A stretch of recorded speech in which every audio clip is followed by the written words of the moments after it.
Hello everyone, আসসালামু আলাইকুম। Welcome to gems network lab. সকলকে ডে 73 ভিডিওতে স্বাগতম।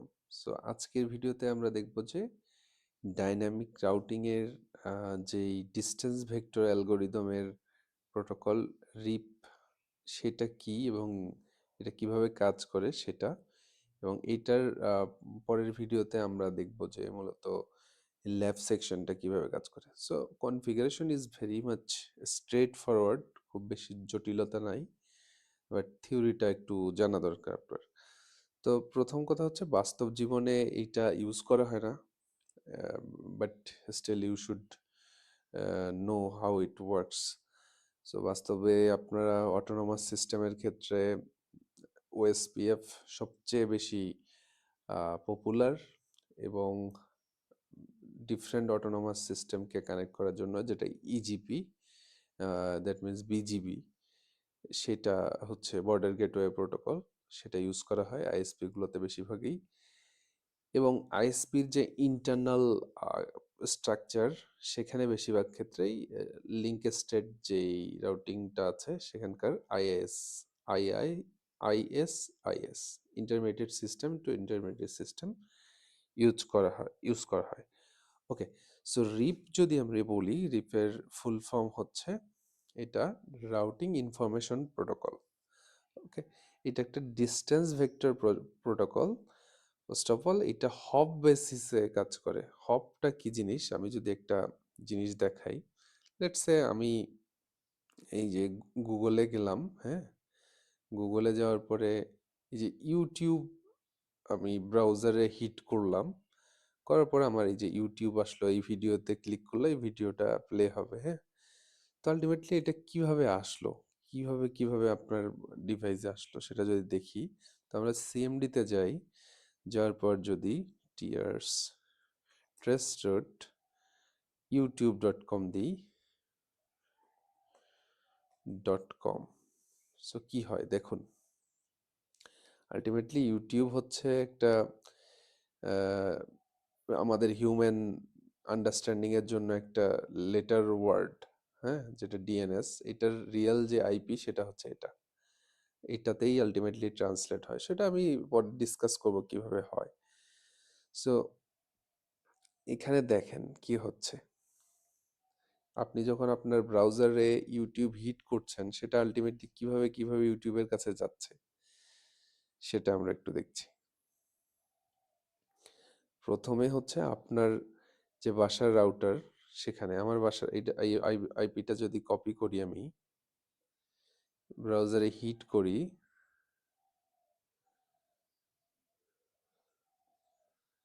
এটা আমার বাসার হোম রাউটার, দ্যাট মিনস আমি যে ওয়াইফাই কানেক্টেড আছি সেটা, হ্যাঁ। সো সেখানে প্রথমে যায়, যাওয়ার পর সে আবার যার সাথে কানেক্টেড, তো আমার বাসার রাউটারটা আবার আমার এখানে যে আইএসপি আমি বাসায় ইউজ করি তাদের যেই আইএসপি ডেটা সেন্টার সেখানে যায়, সেখান থেকে আবার আহ, আরেক জায়গায় যায় যেটা হচ্ছে searchit.com। আমার এইখানে হচ্ছে লোকালি একটা আইএসপির কাছ থেকে আমি নিয়েছি, তারা আবার সার্চ আইটির সাথে কানেক্টেড, তাদের কাছে পাঠালো, সেখান থেকে তারা আবার যাদের সাথে কানেক্টেড সেখানে, তারপর এই ভেন্ডরটা আবার সামিট, এই যে সামিট আইটি .net, তাদের সাথে কানেক্টেড, তাদের কাছে গেল। এইভাবে আসলে এগুলোকে এক একটা হব বলে। এই যে আমার প্রথম হচ্ছে হব এটা, তারপরের হপ এটা, এইভাবে হপ টু হপ আলটিমেটলি দেন এই যে ইউটিউবের যে ফাইনাল সার্ভার সেখানে গেল, এই যে ট্রেস ইউটিউবের যে সার্ভার সেখানে গেল। আলটিমেটলি আইপিটা যদি আমি কপি করি,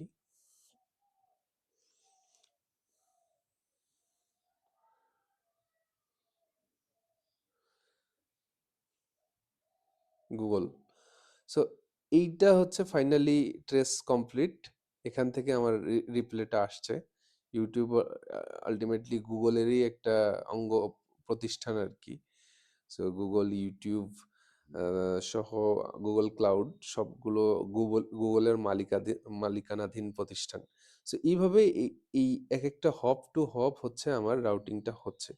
তো আলটিমেটলি এই যে এর থেকে এর কাছে পাঠাচ্ছে, এগুলো কিভাবে হয়, এগুলো মূলত এই রাউটিং এর মাধ্যমেই হয়। সো আমাদের এরকম একটা রাউটিং প্রোটোকল যেটা হচ্ছে আমার IGP, that means single autonomous সিস্টেমে কাজ করে। এটা আসলে ইউজ করা হয় না, বাট একটু বেসিক আইডিয়া আপনারা জেনে রাখেন। Distance vector protocol, maximum 15 hop. That mean এইটা একটা ডিসঅ্যাডভান্টেজ এটার রাউটিং ইনফরমেশন প্রোটোকলে, সেটা হচ্ছে 15টা রাউটার। হপ বলতে এখানে এক একটা রাউটারকে বোঝানো হচ্ছে। 15টার বেশি রাউটার হলে এই প্রোটোকল আর কাজ করে না। তখন 15টার বেশি 16টা হলে তখন হচ্ছে সেটা আনরিচেবল হয়ে যায়। হ্যাঁ, তো এইটা একটা ডিসঅ্যাডভান্টেজ। আরো কিছু ডিসঅ্যাডভান্টেজ আছে, সেগুলো আমরা দেখব। সো এখানে রিপের যদি বলি, 3টা ভার্সন আছে। একটা হচ্ছে রিপ ভার্সন 1, ভার্সন 2, আর একটা হচ্ছে রিপিং। সো ভার্সন 1-এ মূলত ক্লাসফুল অ্যাড্রেস নিয়ে কাজ করতো, আর ভার্সন 2 সেটা আপডেট করে ক্লাসলেস করা হয়। তো আইপি অ্যাড্রেস আপনারা জানেন যে ক্লাসফুল এবং ক্লাসলেস, দ্যাট মিনস সিআইডিআর, হ্যাঁ, ক্লাসলেস ইন্টার ডোমেইন। সেখানে কি হয়, আপনারা যারা জানেন না, আমার ভিডিওগুলো দেখে আসতে পারেন। আইপি অ্যাড্রেস সিরিজের ক্লাসফুল কি ক্লাসলেস কি সেগুলো আমি ডিসকাস করেছি ব্রিফলি, সেগুলো দেখে আসতে পারেন আমার প্লেলিস্ট থেকে। ওকে, ক্লাসফুল আপনারা জানেন যে ক্লাস এ এর জন্য /8, ক্লাস বি এর জন্য /16, ক্লাস সি এর জন্য ক্লাস 24/24। তো এইটা হচ্ছে বাই ডিফল্ট তাদের ক্লাস সাবনেট মাস্ক অ্যাকচুয়ালি যদি বলি। এখন পরবর্তীতে সেগুলোকে ভেঙে আমরা সিআইডিআর করলাম, এবং পরবর্তীতে আমরা ভিএলএসএম, যেটা হচ্ছে ভেরিয়েবল লেন্থ সাবনেট মাস্ক, সেটা করতে পারি। সেইটা হচ্ছে এই প্রোটোকল, এই রিপ ভার্সন 1-এ শুধুমাত্র ক্লাস ফুলটা সাপোর্ট করে, ক্লাসলেস বা ভিএলএসএম সাপোর্ট করে না। তো আর রিপ ভার্সন 2-তে সেটা আপডেট করা হয়, এবং আইপি ভার্সন 6-এর জন্য হচ্ছে রিপিং ইউজ করা হয়। তো এটার মেকানিজমটা খুবই সহজ। এইটা যখন একটা রাউটারগুলো একটার সাথে আরেকটা কানেক্টেড থাকে, তো পাশের রাউটারকে 30 সেকেন্ড পর পর এরকম রিকোয়েস্ট পাঠায় যে ইজ দেয়ার এনি আপডেট। তো ওই পাশের রাউটার যদি কোনো আপডেট থাকে সেটা রেসপন্স করে অ্যাকচুয়ালি। এখানে one router equal to one হব, যেটা আগেই বলেছি। প্রতিটা হব মানে এক একটা রাউটার। এই রিপ রাউটিং প্রোটোকলটা মূলত হব কাউন্টের উপরেই কাজ করে। এর অন্য কোনো ক্রাইটেরিয়া নাই এখানে। ম্যাট্রিক্স বা কস্ট যাই বলুন, এটা হচ্ছে হপ কাউন্ট। ওকে, সো অলরেডি আমি যেটা বলেছি, রিপ ভার্সন 1 এবং ভার্সন 2 এর মধ্যে যে মেজর ডিফারেন্সগুলো, ভিএলএসএম সাপোর্ট করে না, সিআইডিআর সাপোর্ট করে না, অনলি ক্লাসফুল সাপোর্ট করে। রিপ ভার্সন 2 ক্লাসলেস বা ভিএলএসএম সবই সাপোর্ট করে। রিপের একটা যদি বলি, রিপের ক্ষেত্রে সাবনেট মাস্ক অ্যাড করতে হয় না আপনার কমান্ড লাইনে। রিপ ভার্সন 1-এ এখানে সে ওই সাবনেট মাস্কটা মূলত অ্যাডভার্টাইজ করে না, বিকজ এখানে হচ্ছে সিআইডিআর নাই। বাট এটা রিপ ভার্সন 2-তে সে অ্যাডভার্টাইজ করে নেক্সট রাউটারকে। আচ্ছা, এই হচ্ছে রিপ ভার্সন 1 হচ্ছে ব্রডকাস্ট একটা অ্যাড্রেস ইউজ করে, যার কারণে ওই নেটওয়ার্কের সব রাউটারের কাছেই বারবার চেঞ্জের মেসেজগুলো যায়, যার কারণে ব্যান্ডউইথ কনজাম্পশন হওয়ার কারণে নেটওয়ার্ক স্লো ডাউন হয়ে যায়। বাট এইটা হচ্ছে মাল্টিকাস্ট অ্যাড্রেস ইউজ করে, হ্যাঁ, যেটা হচ্ছে 224.0.0.9। আচ্ছা, এখানে এই যেটা সিআইডি এর ভ্যালু, ক্লাস ক্লাস ফুল যে ভ্যালুটা অ্যাকচুয়ালি /24, ক্লাস এ এর জন্য, দেন হচ্ছে ক্লাস, তারপর হচ্ছে /18/30, এই সাবনেট মাসগুলো অ্যাডভার্টাইজ করে না, শুধুমাত্র class full, that means class A এর জন্য /8, ক্লাস বি এর জন্য /16, ক্লাস সি এর জন্য /24 এটা সে অ্যাডভার্টাইজ করে। আচ্ছা, এখানে আমরা যদি হপ কাউন্ট জিনিসটা কি সেটা আমরা বুঝি। লেটস সে R1 একটা রাউটার এবং R4 আর একটা রাউটার, হ্যাঁ, তো আপনার প্যাকেট R1 থেকে আপনি R4 এর কাছে পাঠাবেন। তার জন্য আপনার ওয়ে কয়টা আছে, আপনি চাইলে এই পাশেও যাইতে পারেন R4 এর কাছে, আপনি চাইলে এই পাশেও যেতে পারেন, অথবা আপনি চাইলে এই পাশেও যেতে পারেন। তার মানে R1 থেকে R4 এ যাওয়ার জন্য আপনার কাছে 3টা রাস্তা আছে। সো এই রাউটার মূলত কোনটা চুজ করবে এই R1 থেকে R4 এ যাওয়ার জন্য, that is the question. So এইখানে মূলত হপ কাউন্টের বিষয়টা আসে।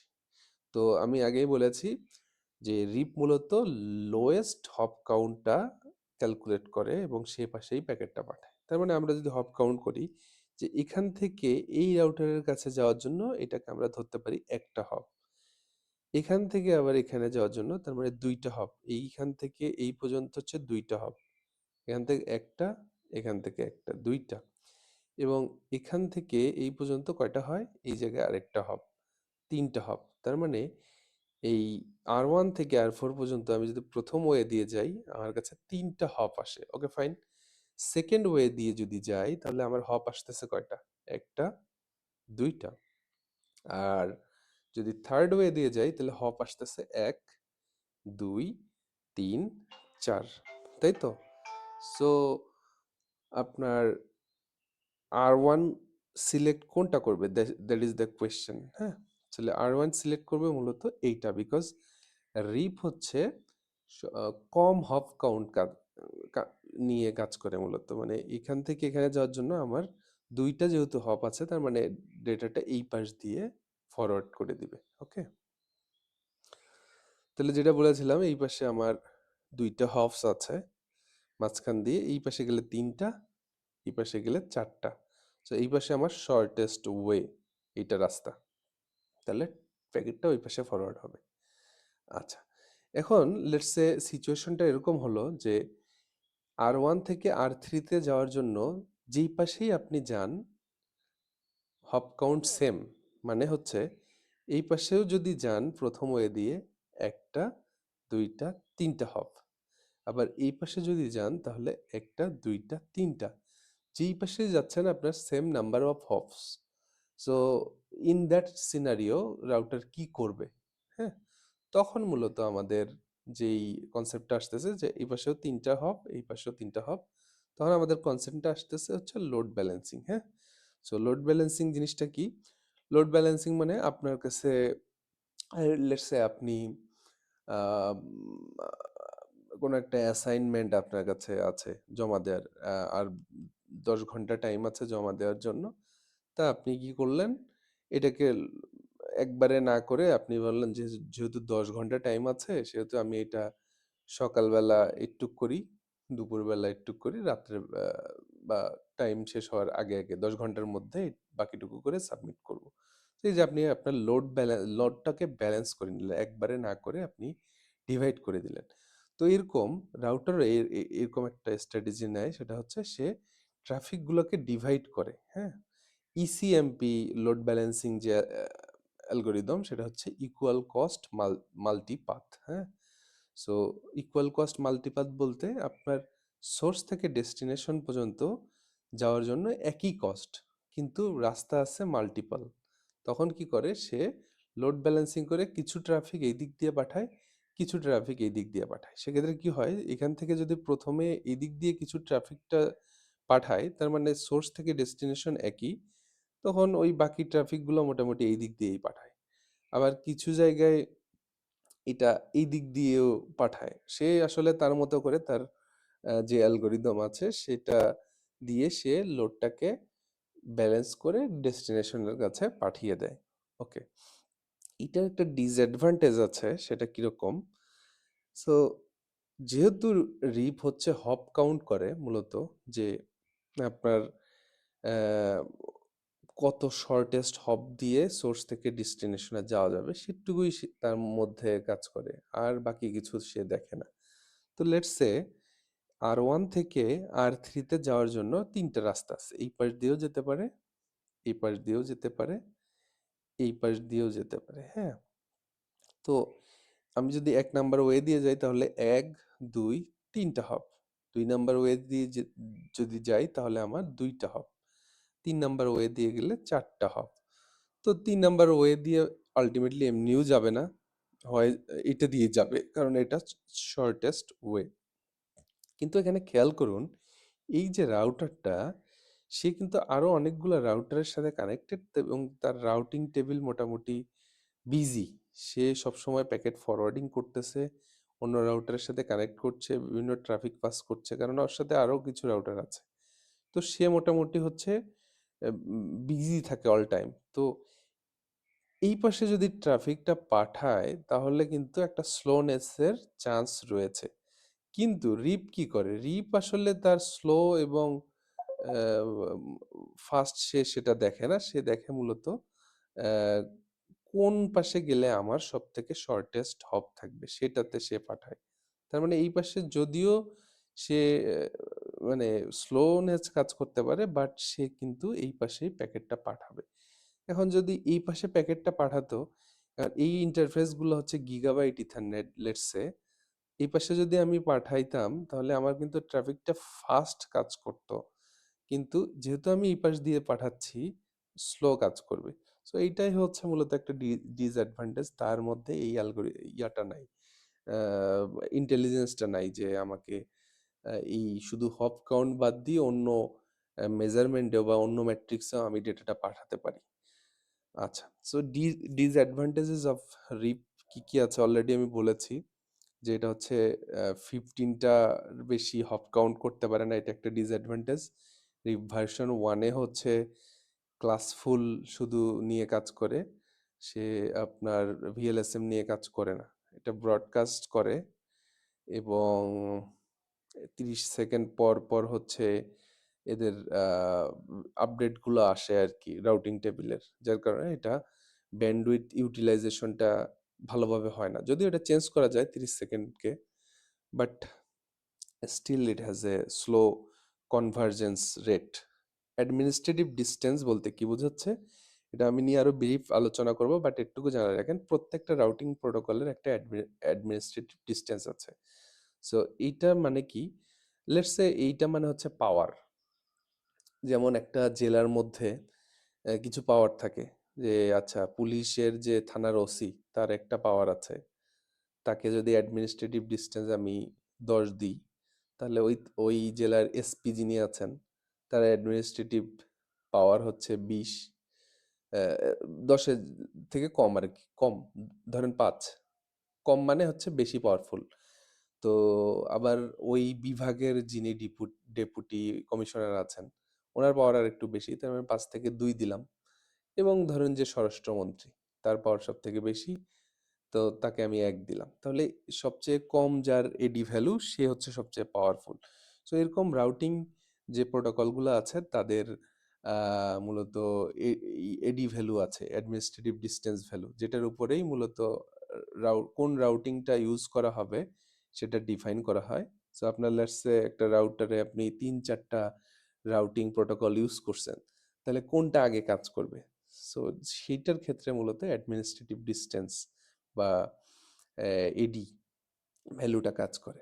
নর্মালি ডিরেক্টলি কানেক্টেড যে রাউটগুলো আছে সেগুলোর এডি ভ্যালু হচ্ছে 0 থাকে, স্ট্যাটিক রাউটিং এর ক্ষেত্রে এডি ভ্যালু 1। এরপরে একটা চার্ট আছে, ওএসপিএফ এর ক্ষেত্রে আই থিঙ্ক ইট ইজ 110, এটা একটু দেখতে হবে। সো এই চার্ট নিয়ে আমি আলোচনা করব নেক্সট দিন। তো এই সব কারণে মূলত রিপ আসলে ইউজ করা হয় না এরকম রিয়েল লাইফে, এটা জাস্ট হচ্ছে একটা থিওরি টাইপের। সো এটার কনফিগারেশনটা মূলত স্ট্রেট ফরওয়ার্ড, জাস্ট রাউটার রিপ এই কমান্ডটা দিয়ে ভার্সন 2টা আপনি সিলেক্ট করতে পারেন, দেন ওই রাউটারে আসলে কোন নেটওয়ার্কগুলো আছে সেই নেটওয়ার্কগুলো জাস্ট অ্যাড করবেন, no need to add the subnet mask, just কোন কোন নেটওয়ার্কগুলো অ্যাড আছে সেগুলো দিলেই সে ব্রডকাস্ট শুরু করবে। তো এইটাই মূলত ছিল হচ্ছে আমাদের রিপ রাউটিং প্রোটোকল, এটার ল্যাব সেকশনটা নেক্সট ভিডিওতে আমি আপলোড করব। তো টিল দেন সবাই ভালো থাকবেন, আসসালামু আলাইকুম।